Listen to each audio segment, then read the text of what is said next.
Здравствуйте, уважаемые друзья! Утро, за бортом минус 13,5 градусов. И, как обычно, по традиции, слушаем утренние новости. Но теперь слушаем американские новости. Что там у нас происходит в Америке? О чем вещает простое региональное американское радио, радио Вермонта, Public Radio Vermont. And Maple Wind Farm, providing pasture-raised meat and eggs to Vermont and beyond. Online ordering and delivery at maplewindfarm.com. 10 o'clock, this is VPR WBTN FM Bennington, WVBA Brattleboro, WVPA St. Johnsbury, WVPR Windsor, WVPS Burlington, WRVT Rutland, and at vpr.org. On Wednesday morning, Lenore Vega woke up early. 6:39. Her mission? Sign up for a COVID vaccination. 8 remaining, they say. How you can get to it, I don't know.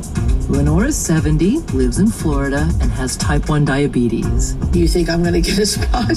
She tapped, clicked, called, even recruited other people to help her tap, click, and call, and nothing. The frustration is immense, and I don't get frustrated easily.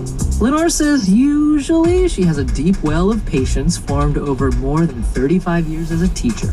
But I would take 2 or 3 classrooms full of 3rd or 4th or 5th graders or even middle schoolers before I'd ever have to do this again.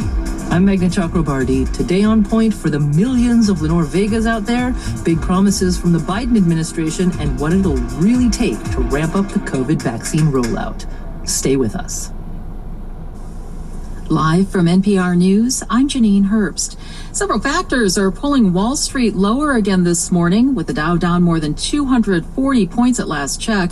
This on disappointing vaccine news from Johnson & Johnson, which showed its one-shot COVID-19 vaccine was 66% effective overall, but less effective for the more contagious South African variant that has now been found in the U.S.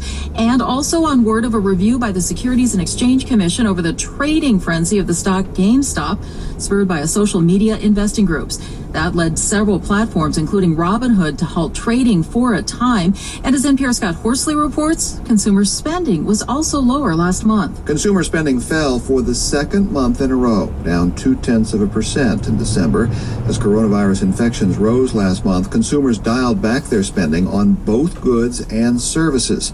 Personal income rose during the month. Consumers saved more money in December, which could lay the groundwork for increased spending in the future if the pandemic is brought under control.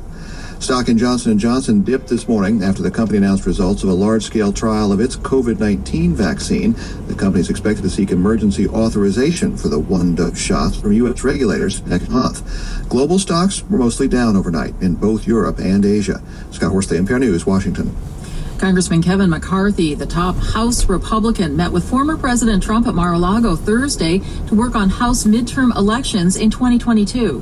NPR's Susan Davis has more. Leader McCarthy has taken several positions on Trump since the January 6th attack.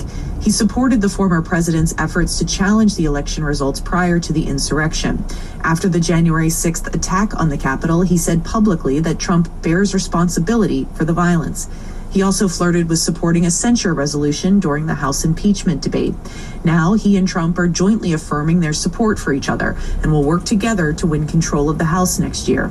In a statement from his office, Trump said his, quote, popularity has never been stronger than it is today.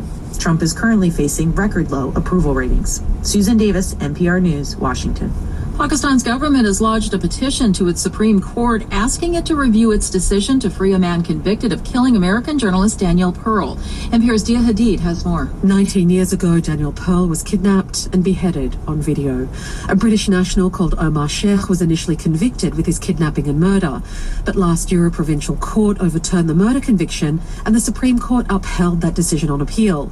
Now, a Pakistani Attorney General is petitioning to review the case, but it has little chance of succeeding. The Secretary of State, Antony Blinken, says the U.S. is ready to prosecute Sheikh in American courts. NPR's Dia Hadid. Wall Street is lower at this hour. The Dow is down 226 points. The Nasdaq down 89. The S&P 500 down 25. You're listening to NPR News. Support for NPR comes from NPR stations. Other contributors include Workday, committed to delivering quick insights to help finance teams plan for... Ну, собственно, вот такие вот новости, как обычно, все про США, про экономику, про то, что никак не могут успокоиться с импичментом.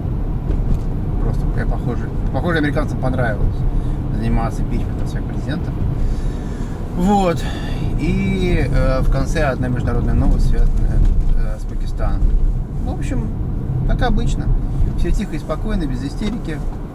Жизнь продолжается, несмотря ни на какие коронавирусы.